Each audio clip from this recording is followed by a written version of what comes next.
All right, how many of you have ever been in a meeting or giving a presentation and you were nervous, but you were pretending not to be? All of us, right? So my talk here today is on bringing your whole self to work, and I thought I'd start by sharing a time, one of the many times that I was nervous, but I was pretending not to be. It was actually a few years back, and I was in a meeting with my publisher, and I was pitching an idea for what I was hoping was going to be my second book. My first book had come out about a year earlier. It was about appreciation, and I was in the meeting, and I was excited, but I was a little nervous, right? And I was meeting with the team and people who'd worked on my first book, but there was someone in the meeting who I hadn't met before, and that was actually the president of the publishing company. They invited her to the meeting, so that was kind of a good sign, but I was, as you can imagine, I was a little intimidated by the fact that she was there. So you know how when sometimes you start a presentation or a meeting, you're a little nervous at first, and then you kind of get into it, and that kind of goes away? Yeah, that wasn't happening, right?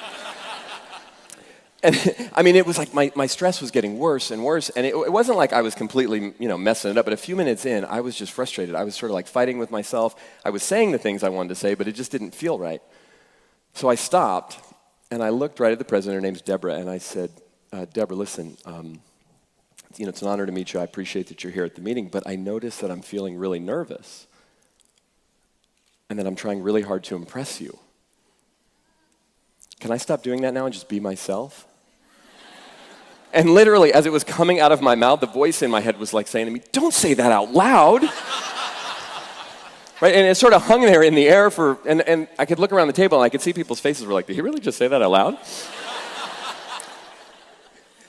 But what was interesting was after that awkward pause, Deborah laughed, as did everyone else around the table, as did I. And more than laugh, it was like I took a breath. And I stopped pitching, and we just started having a conversation. And the conversation ended up going well. They decided that they wanted to publish the book, which I was excited about. Ironically, the book was all about authenticity. It's called Be Yourself, Everyone Else Is Already Taken. Sometimes we teach best what we most need to learn, right? But what's interesting is for the last 15 years, I've been traveling around here in the US and now around the world, talking about things like appreciation, authenticity, compassion, in the context of leadership and teamwork and success in the business world. And these are pretty simple concepts. They're universal. But fundamentally, what my work is all about and what I've seen over the last 15 years, both for individuals in a variety of different environments of working, and also for organizations, particularly in the 21st century, that what it really takes for us to be fulfilled and successful is an ability to bring our whole selves to work. All of who we are. All the gifts, all the talents, the fears, the doubts, the insecurities, our heart, our soul, the things that matter most to us. But what that involves for us as individuals and also for companies and organizations of various sizes is actually a lot of courage. And as Dr. Brene Brown from the University of Houston says, you can't get to courage without walking through vulnerability. And she's right. So vulnerability has been a big part of my work for many years. I was speaking actually at an event in Japan a few months back for a US-based company, but they do work all over the world, and they invited me to a conference, leadership conference, in Japan, 300 leaders, and it was being translated, right? None of the people in the audience spoke English, and so I was talking to the translator before the event, and I was going over some things that I was going to talk about, and at one point I said to her, and I'm going to spend a lot of time talking about the importance of vulnerability, for leaders and to connect and to be innovative, and she says, vulnerability? And I said, yeah, vulnerability. She said, vulnerability? I said, yeah, vulnerability. She said, there's no word for that in Japanese.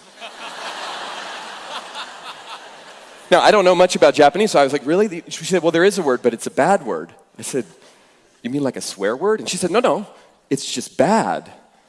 And I said, what does it mean? She said, oh, it means weakness. And I said, oh, no, it means the same thing in English. I said, or at least that's what we think it means. And then she looked at me and she said, why would you tell anyone to be vulnerable? And now I was getting a little scared. I'm like, well, I said to her, well, because my research and my experience shows me that vulnerability is the key driver in human trust and connection. So it's fundamental for leaders, it's fundamental for all of us to build trust, to connect with people. And I said, and also, It's the birthplace of innovation, of change, of risk, of all the things that are most important to us. If we're going to do anything new or different, if we're going to grow, we got to be vulnerable. She wasn't buying it. And so she walks away, okay, fine, right? And I go to give my presentation. And not only did I talk about vulnerability in that particular talk, but we had some time, we did a little exercise. I had people pair up and we were giving them an opportunity to practice being vulnerable with one another. And after I got done speaking, the translator who I talked to before comes running over to me and she goes, oh, come here. Thank you for your presentation. She said, I get it now. I didn't understand at first, but now I get it. She said, vulnerability is not bad. It's just hard. I said, that's right. It's hard. It's hard to be vulnerable. We don't want to be vulnerable. It doesn't feel good. It's uncomfortable. It's scary. And why is that? I mean, there's a lot of reasons. I mean, on a more superficial level, we don't want to look bad, right? We don't want other people to judge us. How many of you, honestly, find yourself from time to time worrying about what other people think about you? Most of us do, right? Some of us more than others, but we worry. But whenever I find myself worrying too much about what other people think about me, I always try to think of one of my favorite sayings is you wouldn't worry so much about what other people think about you if you realize how little they actually did. Right? Because who are people mostly thinking about? Themselves, right? We're all, oh my God, I can't believe I said that. Oh my God, I can't believe I did that. They're not paying attention.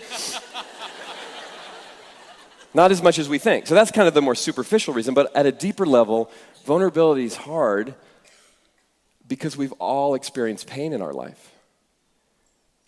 We've all experienced disappointment.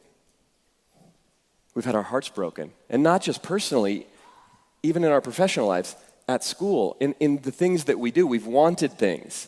When you want something really badly, it becomes vulnerable because you could lose it or not get it. So we hold back. So it takes courage. And what I've seen for organizations, how do companies or how do organizations, groups of any kind, universities, places, clubs, groups, whatever it is, how do you create an environment that's conducive for people to thrive? There's two elements. One is a high, healthy bar of expectation. Healthy expectation, not perfection demand, not pressure, but high expectation, excellence. And the other part is high nurturance. So you expect a lot and you nurture a lot at the same time, not one or the other. And most of us as individuals and in the groups that we're in have a tendency to fall on sort of one side or the other. And what's involved in nurturance? What has people feel nurtured?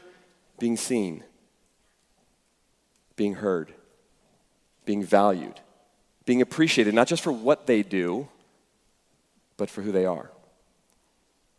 What also has people feel nurtured is it being safe for us to be ourselves, to speak our truth, to disagree, to take risks. Yeah, it can be scary, but that it's safe to do that. And what also creates nurturance is compassion. Compassion. The normal human response, the natural human response to vulnerability is compassion, empathy. Now, those things are simple, but again, they're not easy. But I've been fortunate enough to work with some organizations over the years that do this actively, and especially now in the 21st century, looking at how we do that in a conscious way. I was just at a conference not that long ago, and I was on a panel with a few of my clients, and they were talking about some of the things that they do.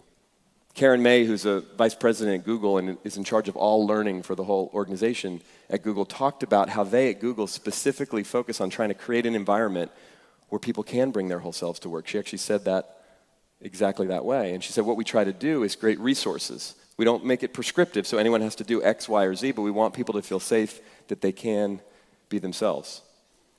Eric Severson, who's the co-head of HR for all of Gap Inc., was there, and he talked about a program that they've developed at Gap called Performance for Life, based on research, based on data, and the tagline of it is Performance for Life, and the tagline is Better You, Better Gap. He said, because what we've learned and what we've seen and what the data shows us is that when people are encouraged to be their best self and healthy and effective and successful in their life, they're going to be more productive at work. We know that. But it's risky for companies too. It's vulnerable. The old model of thinking of business is we got to make sure the bottom line is where we want it to be. So this is really about us collectively having the courage, individually and together, to be vulnerable, to bring our whole selves to whatever we're doing. So how does this relate to all of us as individuals? A number of you in this room are college students, going to be interviewing over the next few years for your very first job. Some of us in here may be well past college age, far along in our careers in different ways, doing different things in our lives, but the question becomes, are we willing to take the risk? Are we willing to go for it? Are we willing to try? And at the end of the day, it does come down to how we relate to ourselves.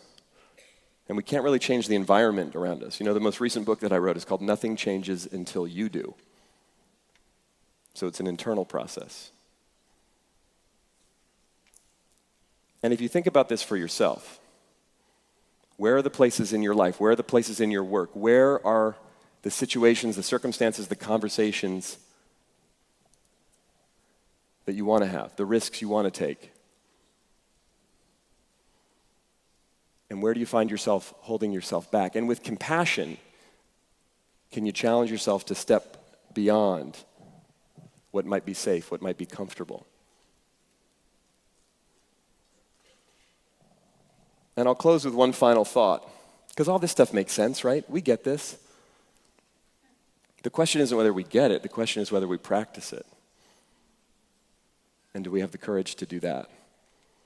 And we do. But years ago, I remember a coach of mine said something to me, very simple but profound. I never forgot it. I was scared. I was nervous. I was trying to get my business started and get things going. And he said to me, Mike, you're living your life as though you're trying to survive it. He said, you have to remember something very important. Nobody ever has. Thank you very much.